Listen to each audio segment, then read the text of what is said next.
Dear students, welcome to financial management class. So we are in the fourth module is capital budgeting decision. So today we'll go for eighth illustration. Next problem. So X Limited is considering a purchase of new machine which will carry out some operating at present performed by the labor. Two alternative models A and B are available for the purpose. For from the following information, prepare a profitability statement for submission to the management and calculate payback period. So from this, no, the X Limited is considering purchase of new machine. They want to purchase a new machine. Okay, for that they have two alternatives. One is machine model A and model B. So machine A and machine B. From this following information, what they have given, no, we have to prepare profitability statement and we have to calculate payback period. So payback period is for to to say which alternative is the best alternative. So here we have to calculate only payback period, and before that we have to prepare a profitability statement. So in this machine A, machine B, they have given estimated life. So 5 years and 6 years they have given. Cost of the machine for machine A is cost is 80,000, for machine B is 1,50,000. Estimated additional cost they have given. So they have given cost. So indirect material per annum they have given us 2,000 and 3,000.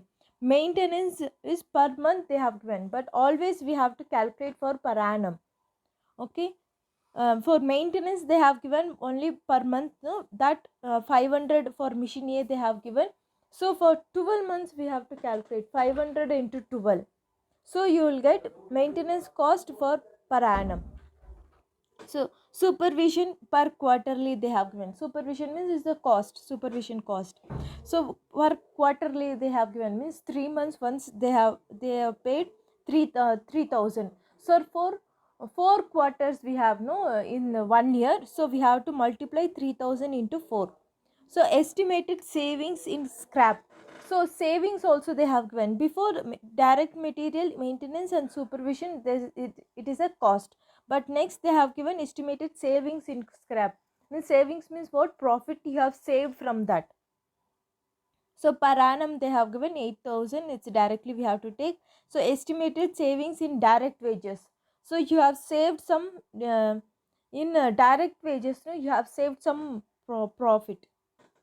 So in this, no, A point, workers not required is 10. Wages per worker is per annum.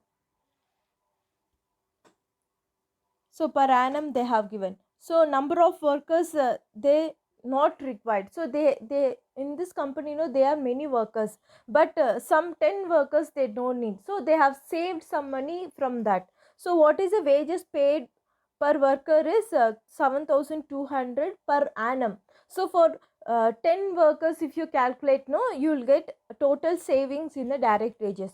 So next, they have given depreciation is calculated under straight line method. Taxation may be taken at 50% net profit.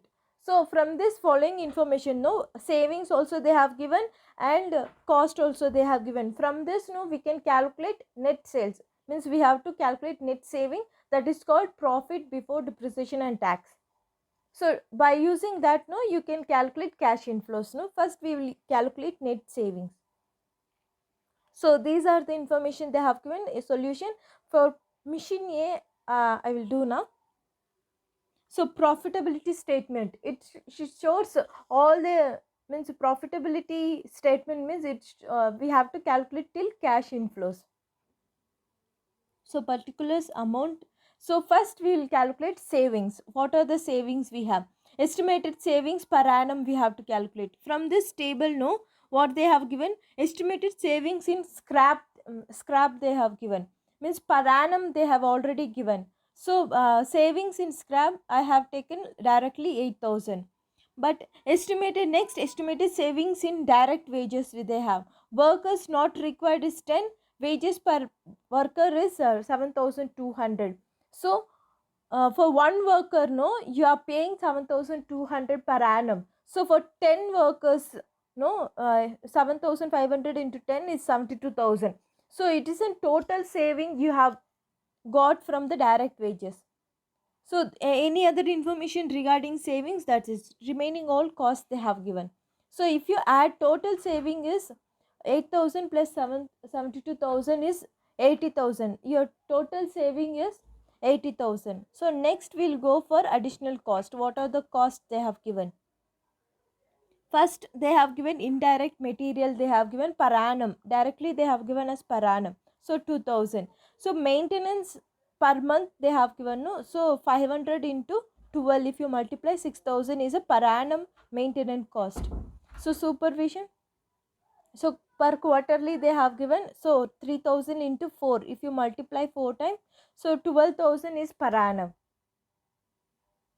So that is no only the estimated life they have given as 5 years, and cost of the machineries initial investment they have given as 80,000. So remaining cost and savings we have put together, and total saving is 80,000, total cost is 20,000. So from this, no, we can calculate net saving. It's profit before depreciation tax, A minus B. So savings minus cost, no, 60,000. Your 60,000 is an earning before depreciation tax. So from this information, no, we have to calculate for profit before depreciation and tax. No, first we have to minus depreciation. No, for that first we'll calculate depreciation. So depreciation they have given cost of the machinery minus scrap value divided by life. So here estimated life they have given us 5. Cost of the machinery is 80,000. Depreciation is straight line method we have to calculate. Tax rate they have given us 50%. So here cost of the machinery is 80,000. Scrap value they have, but in this, no, they have given savings in scrap they have given, but they have not given, say, scrap value. So scrap value is different, and savings in scrap is very it differs. So here they have not given scrap value. Life is 5 years. So 80,000 divided by 5 is 16,000. So from this information, no, I have calculated all this. So this is in continuation for that previous steps what we have done. Okay, profitability index includes from all the steps till cash inflow we have to calculate. So net profit before depreciation and tax is 60,000. If you minus depreciation, what we have calculated is 16,000. So profit before tax is 44,000 less tax. So tax rate they have given us 50%, on 44,000 50% is 22,000.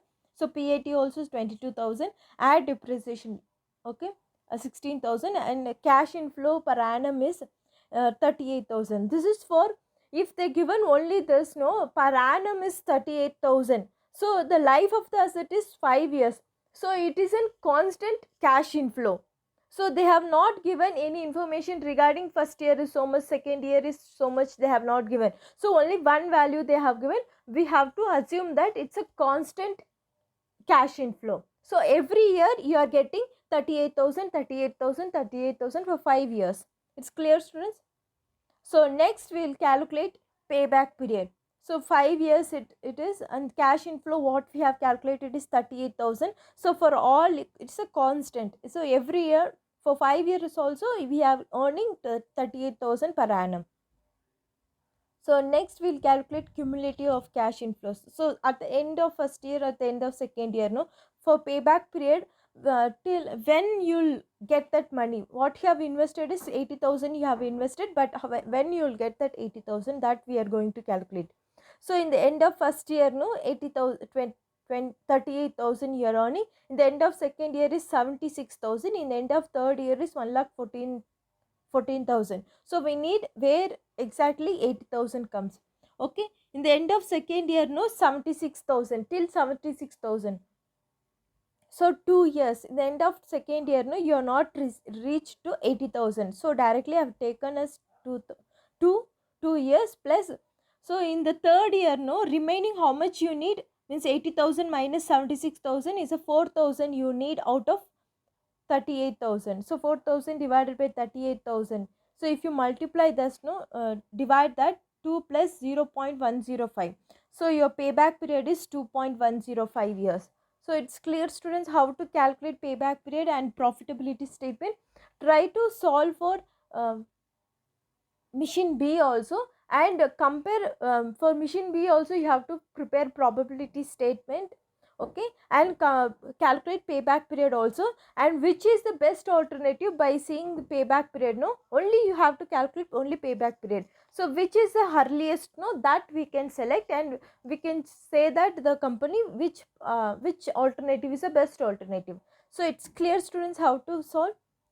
So this is a one type of problem. So we have seen all types of problem. Okay, so next we'll go for previous year question papers. So this is an illustration 9. It's in 2018 question paper. It is a case study. X company limited is considering two different investment proposal. Proposal A has an investment cost of rupees 10 lakhs and proposal B has an investment cost of 28 lakhs. Both the project are expected to yield return for the period of 5 years. The estimated income before depreciation and tax of the two proposal are as follows. So for means they have two alternatives. One alternative is A, proposal A is an initial investment is 10 lakhs. For proposal B is initial investment is 28 lakhs. So they have given the life of the both asset is 5 years. The estimated income before depreciation and tax they have given. So they have given profit before depreciation and tax. So we have to calculate depreciation less depreciation, PAT. So first you have to calculate cash inflows, then calculate remaining all. So these are the information they have given. So from this first question, no, which is the most alternative investment proposal considering the discount rate is 12 percentage? Use NPV criteria to answer these questions. So in the first question, no, A question, we have to calculate only means net present value. So cost of capital they have given us 12 percentage. From NPV means we have to calculate for proposal A and proposal B NPV first. So net present value we have to calculate, and we have to choose which alternative is the best according to NPV method. This is the first alternative, first question. So second question is find out the IRR for two proposals. So we have to calculate for IRR for both proposal A and proposal B, and we have to say which is the best alternative. So according to A which is the best, according to B is which is the best. That's what. So this is a case study in 2018 they have has. So try to solve this problem. It's an easy only because we have already solved these types of questions in the previous classes. Okay, so next is illustration 10. This is 2017 question papers problem. It's in case study. So you are the financial analyst of Hiltish Company Limited. The director of capital budgeting has asked you to analyze the two proposed capital investment, project X and project Y. Each project has a cost of 2 millions. 2 millions means how much? 20 lakhs. And the cost of, so the cost of the machine of project X and project Y both are 2 millions means 20 lakhs. So cost of the capital for each project is 12 percentage. They have given cost of capital is 12 percentage. The project expected profit before depreciation and tax. So they have given profit before depreciation and tax they have given. So we have to calculate depreciation, we have to minus depreciation till cash inflows we have to calculate. So from they have given profit before depreciation and tax they have given both for project X and project Y. First A only students don't calculate all the methods. What they ask only that you have to calculate. So calculate payback period, net present value and profitability index. So calculate the first is payback period and net profitability value, net present value and profitability index. So calculate three methods in project X and project Y and compare which is the best alternative you have to say. So what is which project should be acceptable if they are independent? So this is an, so the from this, no, from the three methods, no, we have to calculate, we have to say conclusion that which is the best alternative, we have to say that. So next we have illustration 11. It's a 2015 question paper. It's a case study. Karnataka Diagnostic, a mid-sized medical service company, wished to invest in a new medical diagnostic technology. The management is considering the following two projects, which is it is considered with will meet Karnataka requirements. This is a medical company, so they need project, they have to invest, they have interested in investing a project. It's in one project 1 and project 2. It's a two project they have given. Initial cash outlay they have given, means initial cash outlay means it's an investment. So initial investment on that machinery. So for project 1 is 160 millions and project 2 is to 100 million. So in while solving, no, in the amount in millions you can write directly, you take only 160, don't take 160 millions. So next net cash inflow they have given, no, they have given directly a cash inflow. It's in cash inflow they have already given. Try to it's a cash inflow. If you want discounted cash flow, no, you can convert into present value. So directly you can convert into present value. So assume cost of capital as 10 percentage they have given. So inflows also they have given for project 1 and project 2. First one, determine payback period, net present value, profitability index, and IRP means IRR method only they have given like this. So both are same. So an IRR is an internal rate of return and this is internal rate of parity something. So it's in like IRR method only. It's a different name for that. Okay. Indicate which project would you recommend from the following. First you have to calculate all these four methods and indicate which project is recommended. So we have to select which is the best alternative. So third question is the theory question. Discuss briefly and non-financial factors with which Karnataka diagnosis should consider. So this is in theory questions that you can check the notes and you can Google it and you can write that. So in this week, no, I'll give some important theory topics and the important theory questions by this week. Okay, this okay students, try to solve all this problem, and if you have any doubt, no, you can ask me. So this is an by this, no, I will end this fourth module. So next class we'll go for the fifth module is working capital. So it's clear students. If you have any doubt, no, you can contact me. Thank you for listening. Thank you.